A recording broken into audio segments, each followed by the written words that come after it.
Even when everyone counts you out, there can always be a turnaround. Midway through the season, the Chicago Steel found themselves at the bottom of the USHL's Eastern Conference standings. The Lumberjacks absolutely scorched Chicago. With just 10 wins in their first 30 games.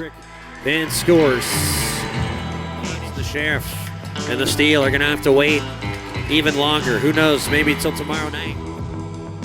But reports of the death of the Chicago Steel's 23-24 season have been greatly exaggerated. I know it wasn't easy for us just because we try to hold such a high standard, and we try to take pride in the process over the outcomes. In the season's second half, the Steel were a whole new team. The boys getting a lot closer and more as a family, I feel like, as the year went on, and I think that's huge. We knew if we kept playing our way and the bounces were going to come, and then once you get one, you start feeling good about yourself, then more and more keep coming. Curling in and out, he scores! Obviously, we're a pretty young team and a lot of guys new to the league, so I think we've gotten so much more confident every night, and as the year's gone on, showing up every night with so much more confidence and with the mentality that we were going to win every night, and I think it showed in the second half with the success that we had. Takes it across. Oh, Cloutier, the stop! Are you kidding me? The rebirth started with the players, including a pivotal road series against USA Hockey's National Team Development Program that would be the catalyst to the team's building momentum. I think that was a big confidence booster for us, and it really showed that, we could compete with anyone. Everybody bought into what the coaches are doing here and the plan that they have, and we all just kind of bought in and trusted the process. On the ice, at practice, and in the room, confidence soared, and the results reflected it. With 17 wins in their next 30 games, the Steel secured the 6th and final playoff spot in the USHL's Eastern Conference, overcoming a deficit that once seemed insurmountable. We always knew in the back of our minds that things would go the right way. It was just a matter of sticking with it, and proud of everybody for how we're doing now. We've been through everything, so it might be a scary team to face in the playoffs. Playoff hockey is always unpredictable, and the Steel wouldn't learn their first-round opponent until 48 hours before puck drop. The Steel's playoff journey would start with all the drama of an old country song.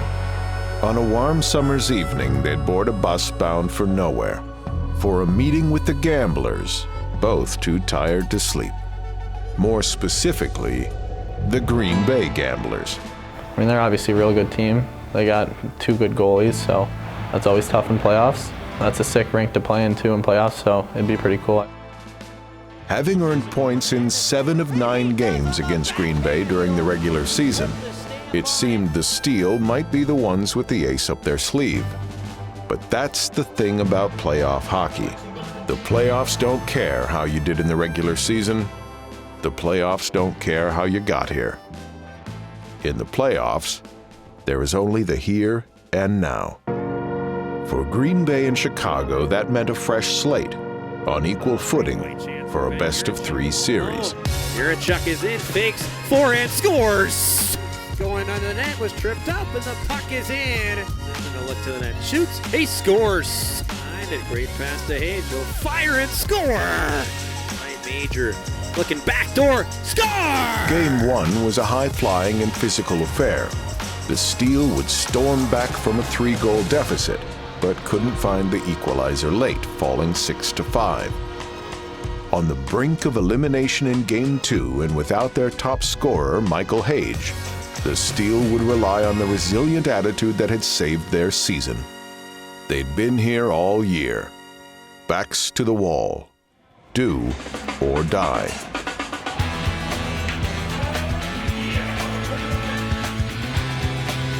Great moves, curling in, backhand scores! The Steel would come out firing in Game 2, with Tobias Ohman opening the scoring just 5 minutes in. Chicago would add goals from Owen Tylec, Charlie Major, Joey Del Greco, and Hunter Haiti to force a deciding Game 3 with a 5-2 win. Louka Cloutier was sensational in net, turning aside 32 of 34 shots, earning his first playoff victory, and setting up a winner-take-all Game 3.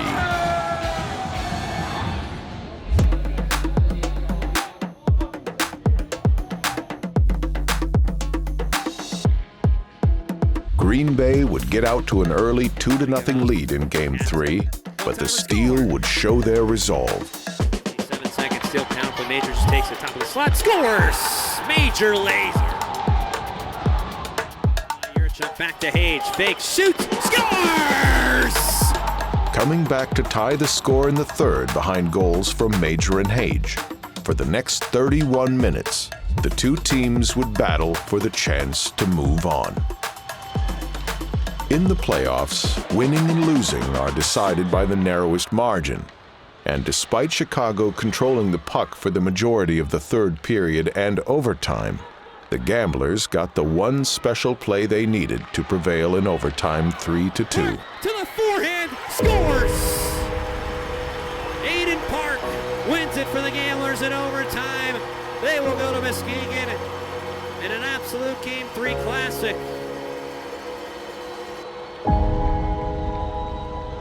Ending the Steel's comeback season.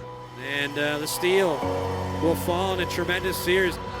That's the cruelty of overtime playoff hockey.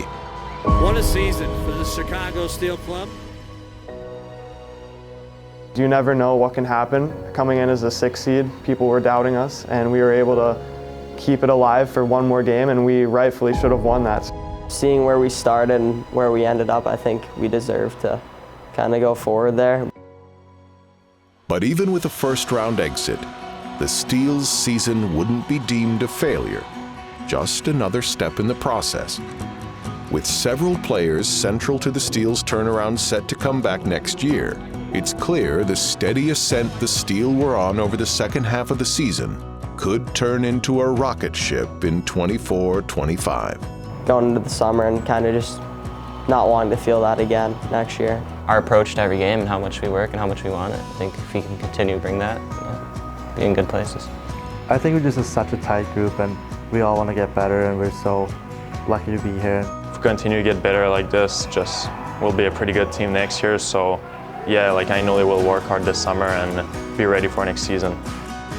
For a team that was chasing it most of the season, in the end they proved that no matter how the odds may be stacked against you, the Chicago Steel never fold. And that's an ace that they can keep.